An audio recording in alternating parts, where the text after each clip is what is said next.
شهر رمضان الذي أنزل فيه القرآن هدى للناس وبينات من الهدى والفرقان اعوذ باللہ من الشیطان اللعین الرجیم بسم اللہ الرحمن الرحیم الحمد للہ وکفا وسلام علی عبادہ الذین اصطفیٰ محمد وعطرتہ الطاہرہ واللعنۃ الدائمۃ الی اہلہا. اما بعد، ماہ رمضان المبارک کی روزانہ کی دعاؤں کی مختصر شرح آپ کی خدمت میں مسلسل پیش کی جا رہی ہیں. آج ماہ رمضان المبارک کے 10ویں دن کی دعا کہ جسے امام علیہ السلام نے یوں تعلیم فرمایا کہ بسم اللہ الرحمن الرحیم اللہم اجعلنی فیہ من المتوکلین علیک، پروردگار مجھے اس دن میں خود پر توکل کرنے والوں میں سے قرار فرما. وَاجْعَلْنِي فِيهِ مِنَ الْفَائِزِينَ لَدَيْكَ، اور اس دن میں مجھے، آج کے دن میں مجھے اپنی بارگاہ میں کامیاب ہو کے آ جانے والوں میں سے قرار فرما. وَاجْعَلْنِي فِيهِ مِنَ الْمُقَرَّبِينَ إِلَيْكَ، اور آج کے دن میں مجھے ان لوگوں میں سے قرار دے کہ جو تیرے قرب کو حاصل کرنے میں کامیاب ہوئے. بِإِحْسَانِكَ يَا غَایَةَ الطَّالِبِينَ، تجھے اپنے احسان کا واسطہ ہے اے طالبین، طلب کرنے والوں کا مقصد اور ان کی غایت.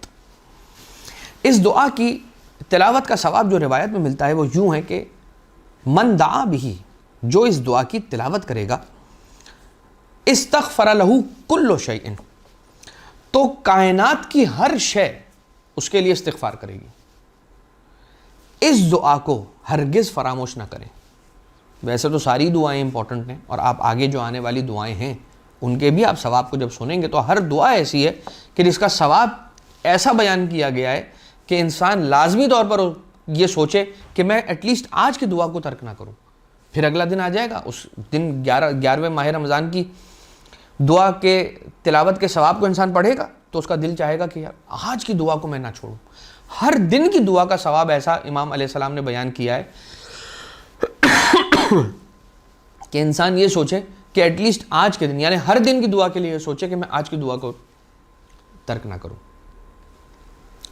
تو کیا ہے آج کی دعا کی تلاوت کا ثواب؟ کائنات کی ہر شے اس کے لیے استغفار کرتی ہے. بہت بڑا ثواب ہے، بہت عظیم ثواب ہے. اب پہلا جملہ کیا ہے؟ اللہم اجعلنی فیہ من المتوکلین علیک، مجھے ان لوگوں میں سے قرار دے کہ جو تجھ پہ توکل کرنے والے لوگ ہیں. توکل کیا چیز ہے؟ توکل کسے کہتے ہیں؟ توکل یعنی کسی کو اپنے کسی کام کے لیے یا ہر کام کے لیے وکیل بنا دینا، یعنی اپنا کام کسی کے سپرد کر دینا. یہ کسی پر اعتماد کرنا، یہ بھی ایک ہے کہ کسی پر اعتماد کرنا. اگر میں کسی پر اعتماد کر رہا ہوں تو میں اسے اپنا کام دے رہا ہوں، اور میں کہہ رہا ہوں کہ اب یہ کام میں نہیں کروں گا، یہ کام آپ کریں گے. کب ہوتا ہے؟ جب اس پر انسان اتنا ٹرسٹ کرے، تب اپنا کام کسی کے حوالے کرتا ہے انسان. آج کل کے دور میں تو کسی پہ ٹرسٹ کرنا ایسا ہی ہے کہ نیکسٹ ٹو امپاسبل. لیکن اچھے افراد بھی اس دور کے اندر موجود ہیں. یہاں پر جس توکل کی بات ہو رہی ہے وہ توکل ہے رب ذوالجلال پر، اور انسان اپنے کام کے لیے پروردگار عالم کو اپنا وکیل بنا دے.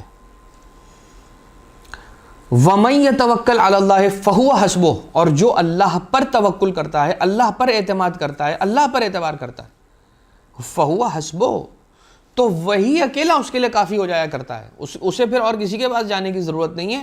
لوگ اس کے پاس آئیں گے جو اللہ پر توکل کرے.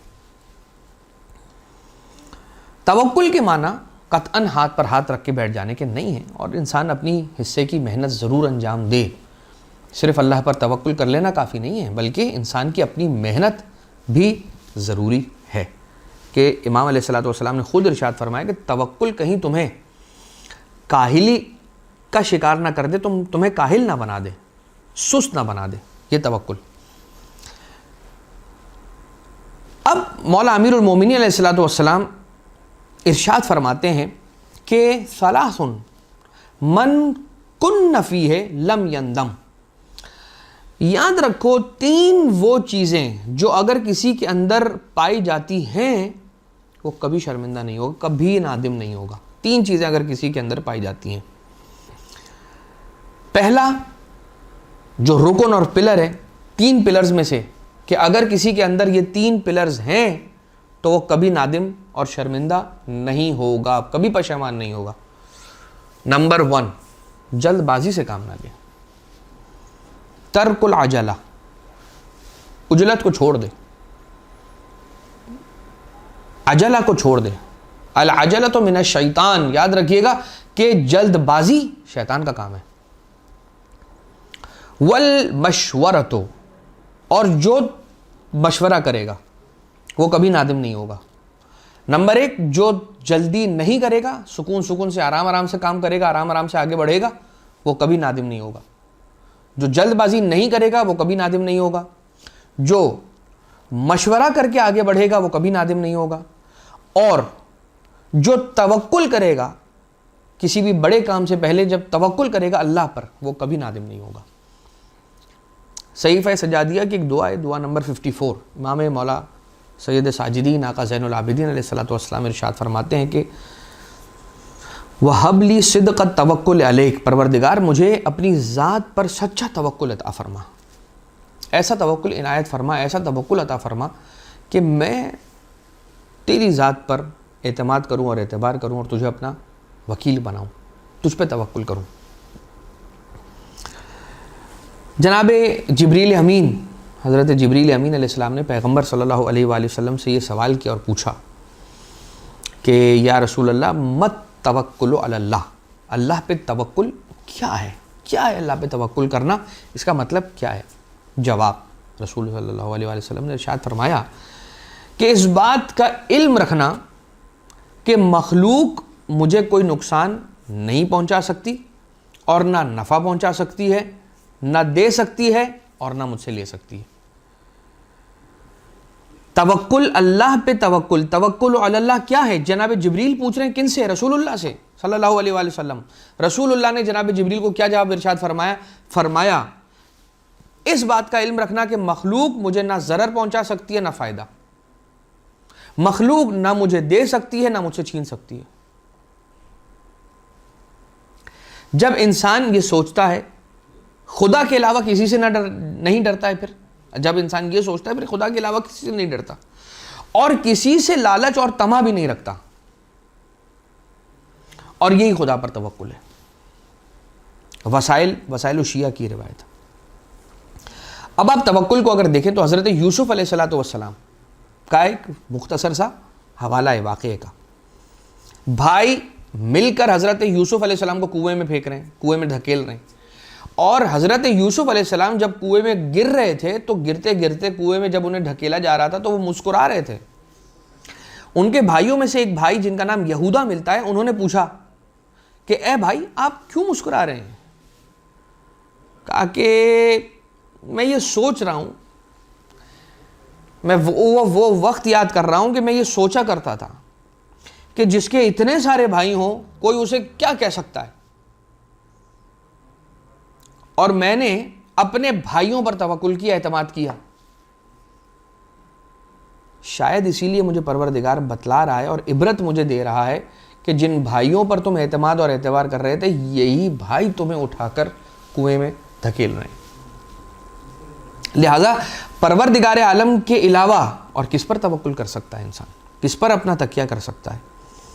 لہذا رب ذوالجلال یہ حضرت یوسف علیہ السلام سمجھا رہے ہیں کہ دیکھو وہ بھائی جن پر میں اعتماد کر رہا تھا انہی کو اللہ نے مجھ مسلط کر دیا, تاکہ میں جان لوں کہ خدا کے علاوہ اور کسی پر کوئی بھروسہ کرنے کے قابل نہیں ہے سوائے پروردگار عالم کے.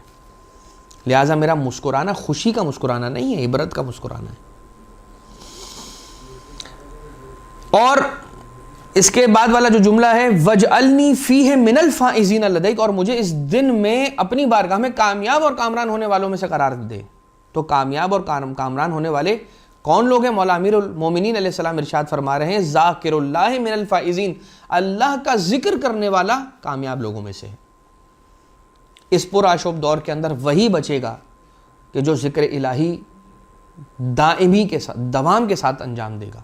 ذکر الہی کے اندر ہر وقت مشغول رہے گا، کبھی زیارت وارثہ پڑھتا رہے گا، کبھی زیارت عاشورہ پڑھتا رہے گا، کبھی زیارت جامعہ پڑھتا رہے گا، کبھی نماز شب پڑھتا رہے گا، جو ذکر الہی سے لبریز رہے گا وہی اس پرآشوب دور کے اندر سروائیو کرنے کے قابل رہے گا۔ زیارت غدیر میں ہے بِمُوَالَاتِهِم مِّنَ الْفَائِزِينَ، پروردگار عالم نے مجھے ان کی ولایت کے صدقے میں، ان کی امامت اور مودت کے صدقے میں مجھے فائزین میں سے قرار دیا۔ زیارت جامعہ کا جملہ ہے وَظَلَّ مَنْ فَارَقَكُمْ وَفَازَ مَنْ تَمَسَّكَ بِكُمْ، فائزین میں سے ہو گیا کون؟ جس نے آپ سے تمسک اختیار کیا، جو آپ کے ساتھ آ کے مل گیا، اور ظل گمراہ ہو گیا، بھٹک گیا کہ جس نے آپ سے جدائی اختیار کی، فارقہ۔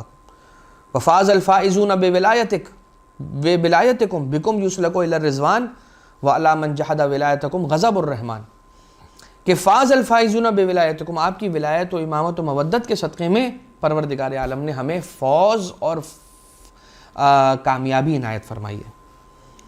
رسول ارشاد فرماتے ہیں من تمسک بعطرتی من بعدی کان من الفائزین، کفایت الاثر کی یہ روایت ہے صفحہ نمبر 22 پر، کہ جو میرے بعد میری عطرت سے متمسک ہو گیا، یاد رکھنا وہ فائزین میں سے ہوگا۔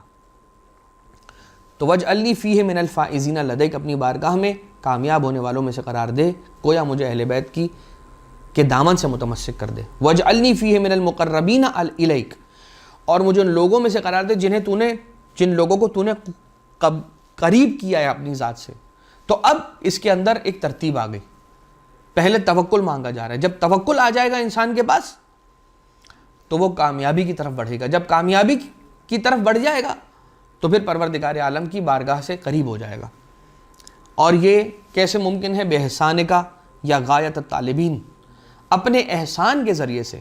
میرے عمل میں تو کیا طاقت ہے پروردگار، تیرے احسان میں طاقت ہے کہ میرے ناقص عمل کے بعد بھی تو میرے اندر موجود محبت اہل بیت کو دیکھتا ہے اور اپنا احسان مجھ پر کر دیتا ہے۔ یہ تیرا فضل ہے میرے پروردگار، اور ہم سب کے شامل حال فرما اپنے فضل کو اپنی بہترین خلقت یعنی کہ اہل بیت محمد و آل محمد علیہ الصلوۃ والسلام کے صدقے میں۔ وما علینا الا البلاغ المبین، وصلی اللہ علی محمد و آلہ الطیبین الطاہرین۔